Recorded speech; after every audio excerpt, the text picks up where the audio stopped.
علی بھائی اگلا سوال ہے، سیدنا علی رضی اللہ عنہ نے اپنے دور خلافت میں تو جنگ جمل، جنگ صفین اور جنگ نہروان لڑیں، لیکن خلفائے راشدین کے دور میں جنگ یرموک اور جنگ قادسیہ میں شرکت نہیں فرمائی، اس کی وجہ کیا ہے؟ پلیز وضاحت فرما دیں۔ دیکھیں میں اس سوال کو نیگیٹو نہیں لیتا، پازیٹیو ہی لیتا ہوں، یقیناً اچھی انٹینشن سے کسی نے پوچھا ہوگا، لیکن میں جان کی امان پاؤں تو اس کے اوپر صرف اتنا عرض کروں کہ کیا قادسیہ اور یرموک حضرت عمر نے لڑی ہیں خود؟ وہ تو خلیفۃ المسلمین تھے، تو یہ کہیں گے نہیں لڑی۔ تو ان سے پوچھے اس کی وجہ کیا تھی؟ وہ کہیں گے اس لیے کہ وہ مسلمانوں کے امیر تھے، وہ آگے جا کے شہید ہو جاتے تو پیچھے مسلمانوں کی جمعیت ٹوٹ جاتی۔ یہ بھی وہ کہے گا جس کو تھوڑا بہت کوئی علم ہوگا تاریخ کا، باقی تو منہ ہٹ کے بیٹھ جائے گا کہ سوال کرتا ہے۔ تو اور حقیقت بھی یہی ہے، آپ کو پتہ ہے کہ سیدنا عمر خود قادسیہ لڑنے کے لیے جا رہے تھے، کیونکہ یرموک سے زیادہ سخت جنگ قادسیہ کی ہوئی ہے۔ اس کی وجہ یہ تھی کہ جو رومن امپائر تھی نا، ان کے آج کی جس طرح آپ سمجھ لیں امریکہ، صدیوں سے وہ ورلڈ چیمپئن تھے، سپر پاور تھے، اگر ان کو کوئی چیلنج کرتی تھی تو پرشین امپائر کرتی تھی، لیکن وہ چونکہ چیمپئن تھے، ان کے فوجی مراد کے اور آسانیوں کے عادی ہو چکے ہوئے تھے۔ لیکن جو پرشین امپائر تھی نا، یہ چونکہ عرب کے نزدیک تھی، جس طرح عرب کے لوگ ٹف جنگجو تھے نا ریگستانوں کے، تو جو یہ فارس کے لوگ تھے نا، ایران کے، پرشین امپائر کے، یہ بھی ان کے لیول کے ٹف لوگ تھے، بلکہ ان کے پاس تو ہاتھی بھی تھے، عرب کے گھوڑے تو ہاتھی دیکھ کے ہی بھاگ جاتے تھے۔ بڑی مشکل سے پھر مسلمانوں نے 8,500 مسلمانوں کی قربانی سے قادسیہ جیتی گئی ہے۔ وہ آپ عمر سیری سر دیکھیں تو آپ کو پتہ چلے قادسیہ کیا ہوئی ہے۔ تو نہج البلاغہ میں مولا علی کا ایک خطبہ موجود ہے، جو میں نے جو ہے مسئلہ 162A میں بیان کیا تھا، کلپ لاکھوں لوگوں نے دیکھا ہے، خلفائے ثلاثہ کی شان میں مولا علی کے خطبات، 5 خطبات، ان میں سے اب یہ شیعہ کی کتاب کے اندر خطبہ موجود ہے۔ سنی تو ویسے ہی مانتے ہیں کہ حضرت عمر نے مشورہ لیا کہ میں قادسیہ کے لیے خود جانا چاہتا ہوں، بڑی جنگ ہے، میں خود لیڈ کروں۔ لیڈ کرنے سے یہ ہوتا ہے کہ پھر وہ نچلے لوگوں کا مورائل بلند ہوتا ہے۔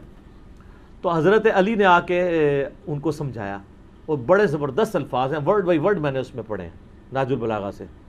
وہ کہتے ہیں کہ تم جو نا اس وقت مسلمانوں کی، جس کو ہم وہ کہتے ہیں نا، وہ قلہ ہو، یعنی جب کسی جانور کو بھاگنے سے بچانا ہونا تو اس کو ایک قلعے کے ساتھ باندھا جاتا ہے، وہ سینٹر ہوتا ہے۔ قلعہ قائم ہے تو جانور قائم ہے، قلعہ اکھڑ گیا تو گیا۔ تو ان کا تم مسلمانوں کا اس وقت سینٹر ہو، اگر تم مارے گئے تو پیچھے مسلمانوں کی جمعیت بکھر جائے گی، تم اپنی جگہ کسی اور کو بھیج دو۔ سعد بن ابی وقاص کو بھیجا گیا رضی اللہ تعالیٰ عنہ۔ خدا نہ خواستہ ہم نے شکست کھائی اس جنگ قادسیہ میں، تو ہم پیچھے سے اور کمک روانہ کر دیں گے عرب کے لوگوں کو جمع کر کے، تو پھر ایک اور مارکا لڑ لیں گے۔ کم از کم تم پیچھے ہو گے تو لوگوں کو جمع تو کر سکو گے، ورنہ مسلمانوں کو تو پہلی فکر یہ پڑ جائے گی خلیفہ ہی مارا گیا ہے۔ جیسا کہ غزوہ احد میں نبی علیہ السلام کی شہادت کی خبر مشہور ہوئی تھی تو صحابہ میں بھگدڑ مچ گئی تھی، تو حضرت عمر نے مشورہ قبول کیا، تو سیدنا عمر نہیں گئے۔ سیدنا عمر کی ایک عادت تھی کہ وہ جتنے سینئر صحابہ ہیں نا، ان کو تھنک ٹینک کے طور پہ اپنے ساتھ رکھتے تھے۔ اس لیے آپ دیکھیں سعد ابن ابی وقاص نے جیسے ہی فتح کیا نا پرشیا، انہوں نے واپس بلا لیا ان کو کہ تمہارا مدینے میں ہونا ضروری ہے۔ ابو عبیدہ ابن جراح نے یرموک میں جب کامیابی حاصل کی تو ابو عبیدہ کو خط لکھا کہ واپس آ جاؤ، وہ تو طاعون کا مرض ہوا تو وہ شہید ہو گئے وہیں پہ طاعون کے مرض میں۔ تو سیدنا عمر جتنے سینئر اصحاب تھے نا، ان کو اپنے ساتھ مدینے میں رکھتے تھے تھنک ٹینک کے طور پہ کہ ان کے مشوروں سے چلنا ہے۔ یار دوسرا ان لوگوں نے اپنی زندگی میں تھوڑی جنگیں لڑی ہوئی تھی۔ خیبر آپ کو کس نے جتوایا ہے؟ مولا علی نے۔ خندق پہ کس نے فرنٹ سے لیڈ کیا ہے؟ مولا علی نے۔ بدر میں 20 سے زیادہ کافروں کے سردار کس نے قتل کیے ہیں؟ مولا علی نے۔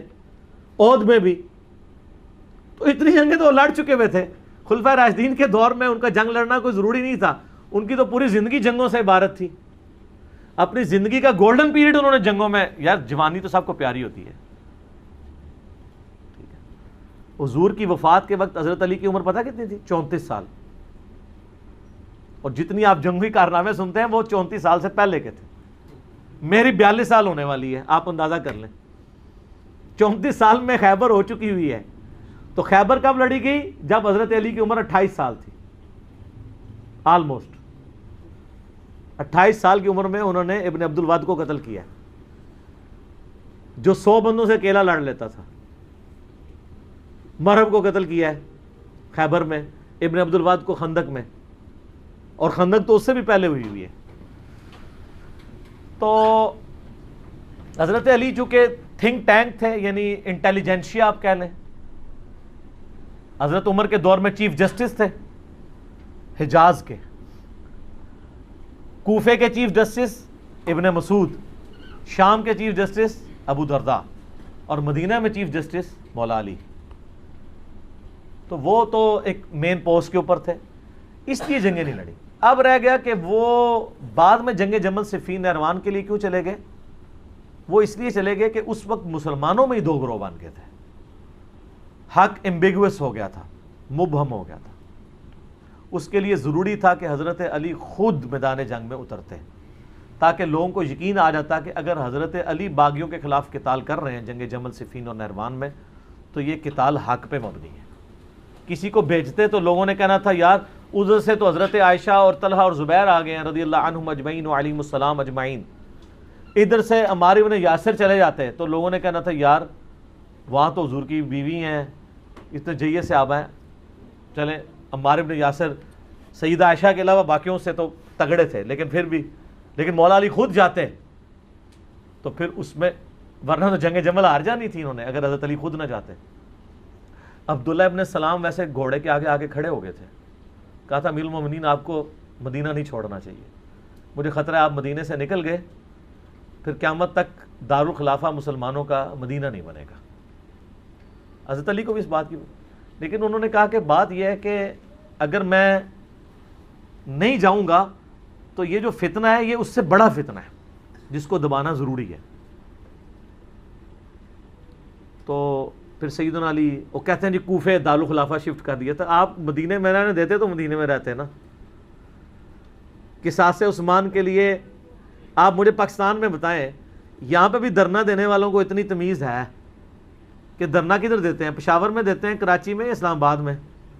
کیوں؟ کیپٹل سٹی ہے. تو خلفائے راشدین کے دور میں کیپٹل سٹی کون سا تھا؟ مدینہ.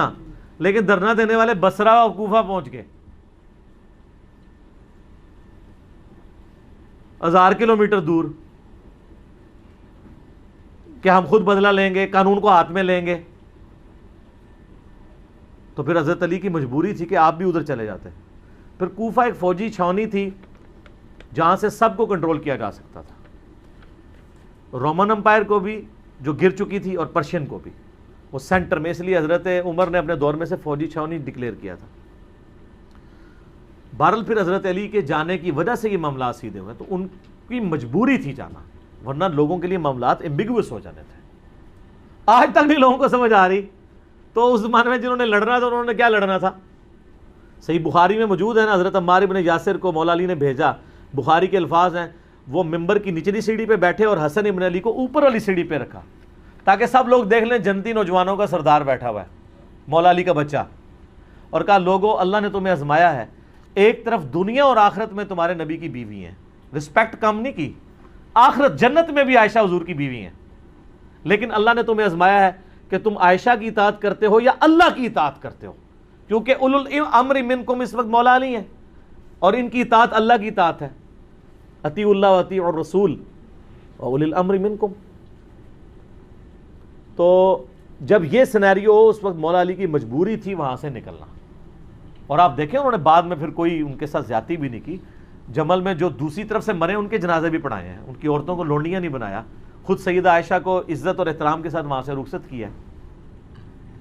تو یہ کہنا کہ حضرت علی نے جنگیں نہیں لڑی ہیں, حضرت علی نے تو آپ کو سپر پاور بنوایا ہے, ٹھیک ہے, اس کے بعد بھی سب کچھ بنا کے آپ کے حوالے کیا ہے, تو آرٹیکل پھر بھی نہیں سامنے آ گیا. اور جب برا وقت آیا پھر بھی حضرت علی کے گاٹے فٹ ہوا ہے, اور الٹیمیٹلی ان کو بھی شہید کر دیا گیا. میں اس سوال کے جواب کے اینڈ پہ وہ حدیث بیان کروں گا جو المستدرک للحاکم میں موجود ہے, سن نسائی الکبریٰ کے اندر موجود ہے، میں نے اپنے ریسرچ پیپر میں بھی ڈالی ہے کربلا والے، کہ نبی صلی اللہ علیہ وآلہ وسلم نے فرمایا اے علی تیری مثال میری امت میں قوم سمود کی اونٹنی کی سی ہے، جس طرح قوم سمود نے صالح علیہ السلام کی اونٹنی کو قتل کیا تھا تو اللہ کا عذاب آ گیا تھا، اگلے زمانوں میں سب سے بڑا بدبخت وہ تھا جس نے اونٹنی کو قتل کیا، اور میری امت کا سب سے بڑا بدبخت وہ ہوگا جو اے علی تجھے قتل کرے گا اور تیری داڑھی کو تیرے سر کے خون سے رنگ دے گا۔ استغفر اللہ واتوب الیہ۔ تو مولا علی کی شہادت کے بعد جس طرح قوم سمود کی اونٹنی مری تھی تو قوم سمود پہ عذاب آیا تھا، حضرت علی کی شہادت کے بعد بھی امت پہ عذاب آیا کہ آج تک دوبارہ اسلامی نظام قائم ہی نہیں ہو سکا۔ آج آپ جتنی حکمرانوں کو گالیاں نکالتے ہیں اور آپ جناب 1400 سال سے دعا مانگ رہے ہیں اللہ عمر جیسا حکمران نصیب فرما، تمہاری دعاؤں ہوں تک نہیں قبول ہو رہی ہیں، اسے کام ہی بڑا بڑا پایا ہے، بہت بڑا جرم آپ نے کیا ہوا ہے۔ تو لیکن اب آپ دیکھیں تبدیلی آ رہی ہے، اب لوگوں کو یہ پتہ لگنا شروع ہو گیا کہ واقعی یار کام ڈالا ہے، اور یہ تبدیلی اسی دور میں کیوں آئی ہے، پہلے تو یہ نہیں تھی۔ اب یعنی بچہ جو ہے وہ جمل صفین نہروان ڈسکس کر رہا ہے، ہمارے تو ابوں کے علماء کو بھی نہیں تھی پتہ۔ کیوں؟ اسلام کی دہشت ثانیہ کے لیے ضروری ہے کہ امام مہدی کے آنے سے پہلے لوگوں کو جمل صفین نہروان سمجھ آئے اور اہل بیت کا مقام سمجھو، ورنہ جب آ کے حضرت امام مہدی کے یوٹیوب پہ ویڈیوز چڑھنی ہے کہ علی حق پہ ہے تو انہوں نے کہنا یہ شیعہ ہے، تو کہاں سے ان کی بیعت کرنی ہے؟ ان سے پہلے ہی کام ختم ہو چکا ہوگا ہماری ویڈیوز کی برکت سے، یا جدھر لوگ آپ عرب میں چلے جائیں، عدنان ابراہیم ہے، سنی ہے، اکیلے بندے نے تل پٹ کر کے رکھ دی ہر چیز،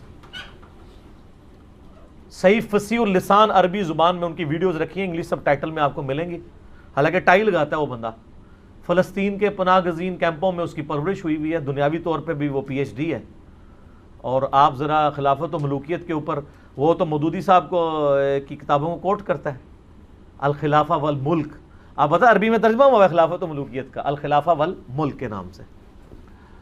تو ہر جگہ آواز اٹھی ہوئی ہے پوری دنیا کے اندر، اور آپ دیکھیں یہ وہ آواز تھی جسے صدیوں تک حکمرانوں نے دبایا ہے، پھر بھی اٹھ گئی ہے، اور جس کے اوپر اربوں ریال لگ رہے ہیں، اینڈ رزلٹ زیرو ہے، نیگیٹو ہے، بلکہ زیرو نہیں ہے، نیگیٹو ہے۔ جب بھی وہ پاک چھوڑتے ہیں تو ادھر سے ہم اس کو پکڑ لیتے ہیں، ٹھیک ہو گیا جی۔ اور میں اپنی طرف سے بات نہیں کر رہا، میں نے یہ کربلا والے ریسرچ پیپر میں یہ ساری حدیثیں ڈالی ہیں، یہ میں ذرا اس کا تعارف بھی کرا دوں میرے بھائیو، یہ میں نے ایک ریسرچ پیپر لکھا ہے واقعہ کربلا کا حقیقی پس منظر، 72 صحیح الاسناد احادیث کی روشنی میں۔ 72 کا ٹائٹل تو شہدائے کربلا کی نسبت سے ہے، احادیث اس میں 200 سے زیادہ ہیں، جس میں میں خلفائے راشدین سے شروع ہوں، سیدنا عمر کی شہادت سے شہادت حسین تک۔ حقیقی خلفائے راشدین کون ہیں؟ شہادت عثمان کے اصلی اسباب، جنگ جمل، صفین نہروان، حضرت معاویہ کا دور ملوکیت، صلح حسن، اس کے بعد یزید کی ولی عہدی، اور الٹیمیٹلی حضرت حسین ابن علی کی مظلومانہ شہادت رضی اللہ عنہما وعلیہم السلام۔ اس کی سافٹ کاپی آپ ہماری ویب سائٹ ahlsunnatpak.com سے فری ڈاؤن لوڈ کریں، 5B ریسرچ پیپر ہے، ہارڈ کاپی فری، اور اس کے ساتھ باقی ریسرچ پیپرز ہیں، ٹوٹل 9، 3 اذکار کارڈ ہیں، وہ آپ منگوا سکتے ہیں۔ صبح 9 سے مغرب تک ہماری اکیڈمی کا نمبر کھلا ہوتا ہے، +92 کے کوڈ کے ساتھ 3215900162، اور پاکستان سے کریں گے تو 032159000162، کال کریں، اپنا ایڈریس ٹیکسٹ میسج کریں، فری کاپی آپ کے گھر آ جائے گی، ایک کاپی تو ہم سب کو فری دیتے ہیں۔